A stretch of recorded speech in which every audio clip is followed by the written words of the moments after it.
Hey, my name is Jeremy Ylvisaker. You're listening to Native Americana Audio Cafe. Hey, I'm Jeremy Ylvisaker. I live half a block from the Minnehaha Creek.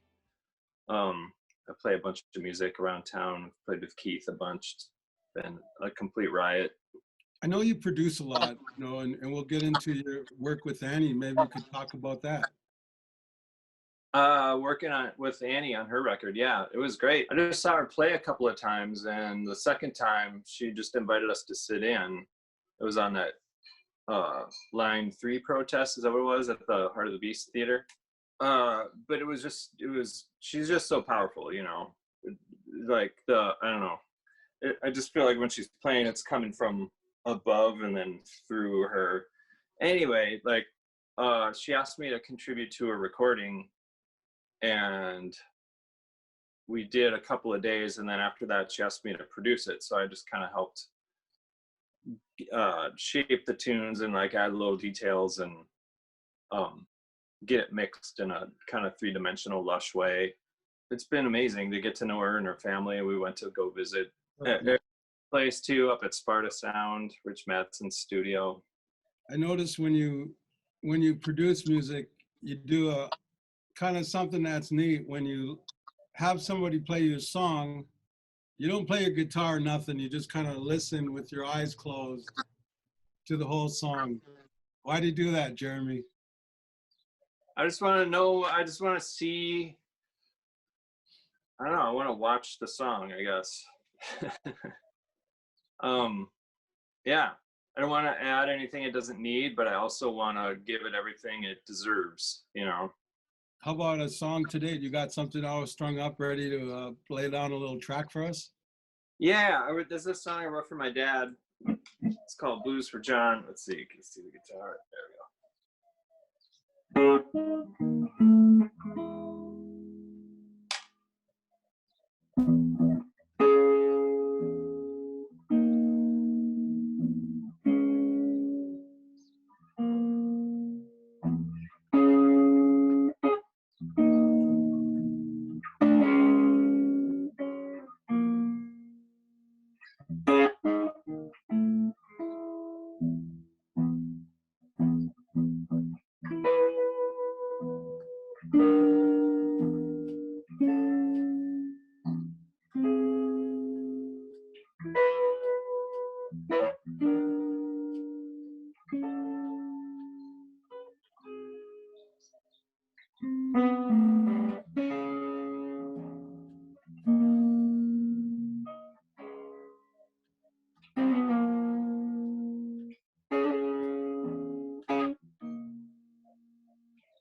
From one block north of the intersection of Minnehaha and Hiawatha. That was a piece for your father, who was he would minister to people and travel around and play music as well. Tell me a little bit about him. Yeah, he in the 60s, he started taking the feeling that Bob Dylan was generating, or Donovan and some more psychedelic artists too, and just storming the Lutheran churches with acoustic guitars, but then eventually electric guitars, and he'd have multimedia slideshow. He'd play in his socks so he could do the slides, and people would show up to his concerts just to storm out. It was kind of radical. People weren't ready for rock and roll in the Lutheran church. Kind of ironically, since it was the sound of the people, and that was sort of Luther's one of his main ideas. But yeah, he was writing and recording, and he toured till 5-ish years before he passed, but he kept recording till the last possible minute.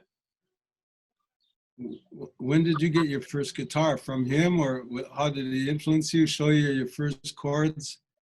He did. My guitar's in the basement, but yeah, I still have the one he gave me.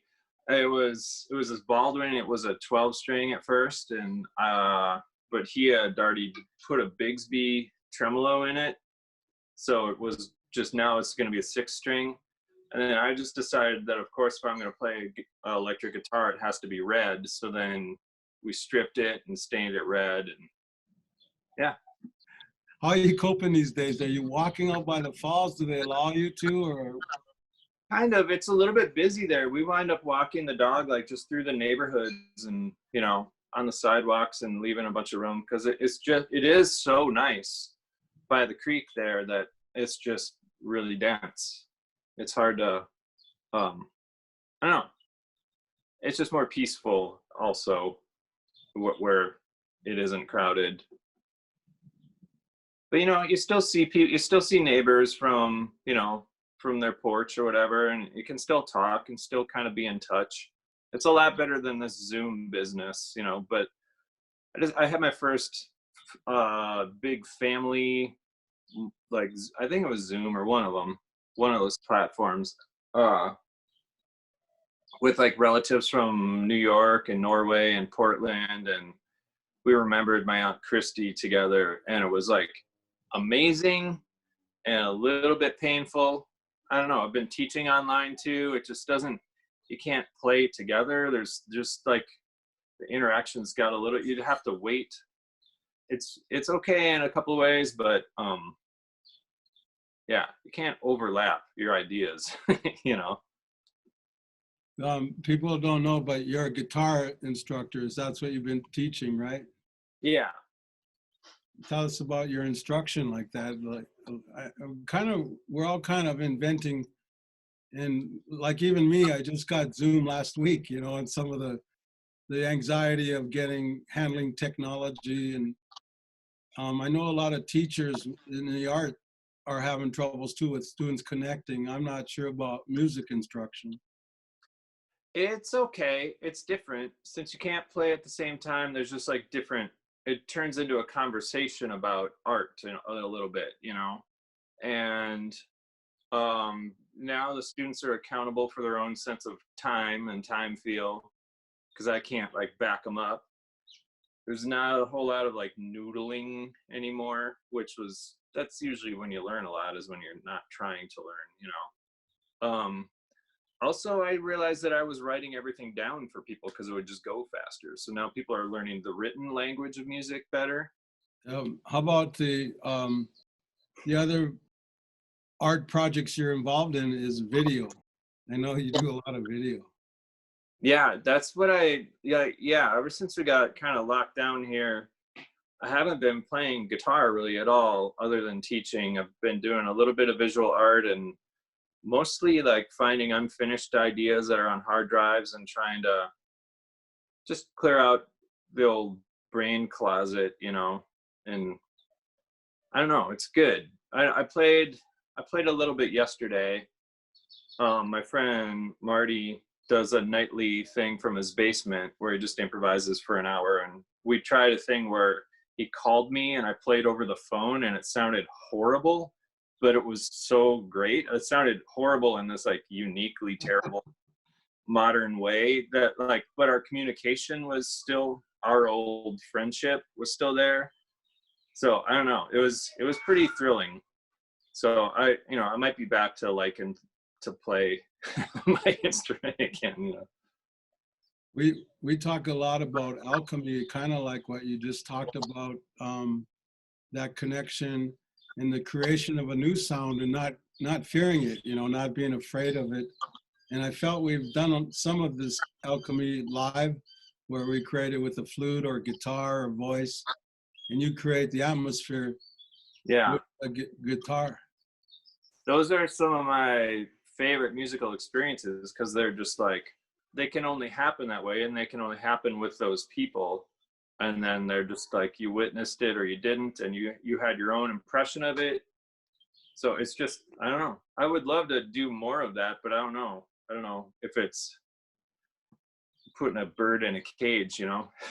I think we're seeing it all unfold, Jeremy, before our eyes, you know, this new reality, what it means, you know, and both you and I were definitely part of the live performance that was so much part of who we are, and so many of our friends are kind of a little bit lost with it. You know, how are you coping with it?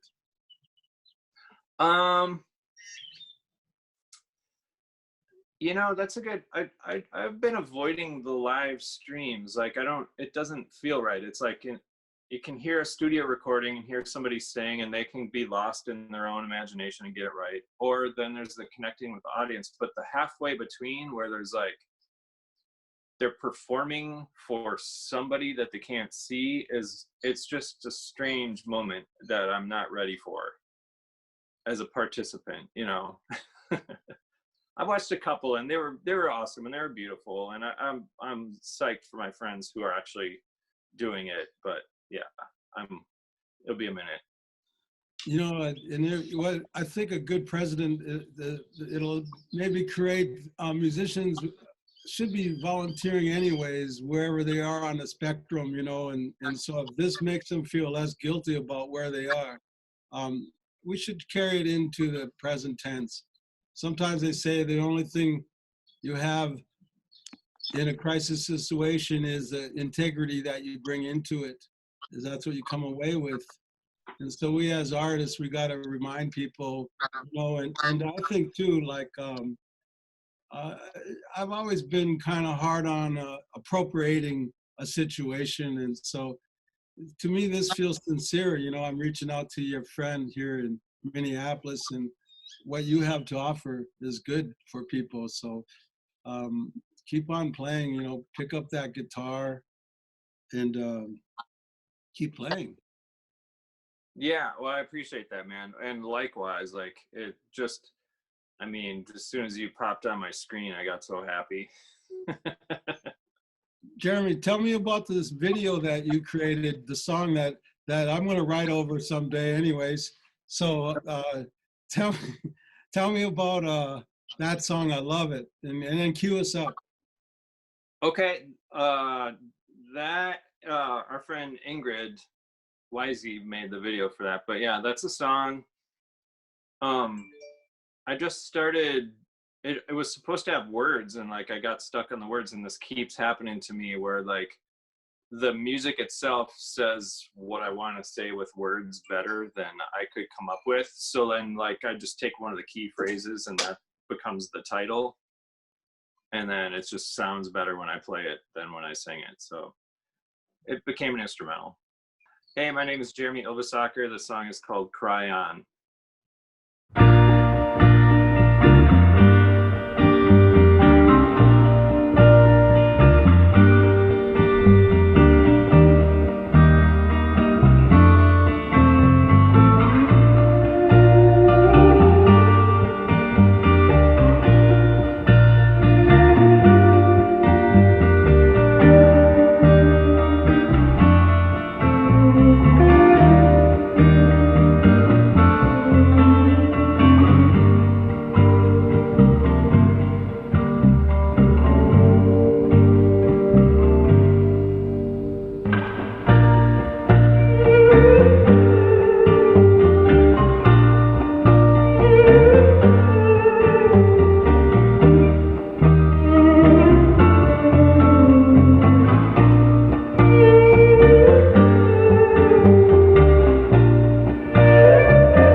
was good stuff, man. I think it's good. Sincere, you want to take us all with a little lead or a little guitar? Yeah. Get wild if you want.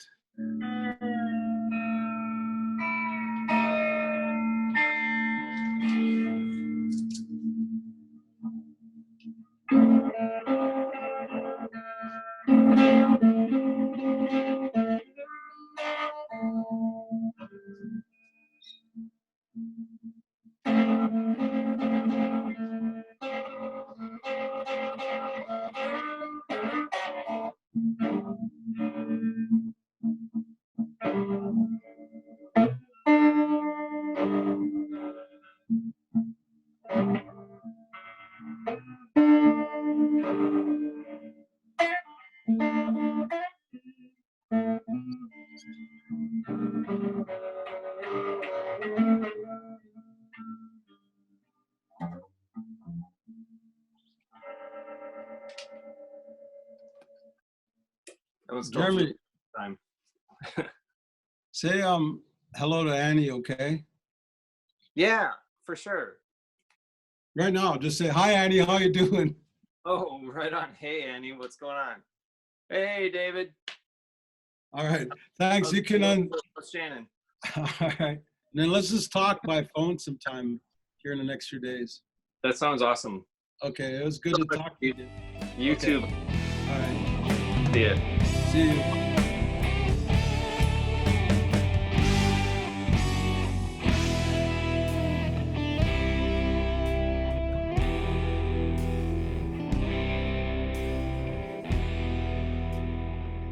My sleep used to be in shifts. Like I'd play a gig till 2 and everyone would have to be to school by 7. And so I'd have to like get up, get everybody to school and go back to bed. Now that I'm not sleeping in shifts, I can actually think straight more often and like get a cup of coffee right away. It's a whole different way to start your day, you know?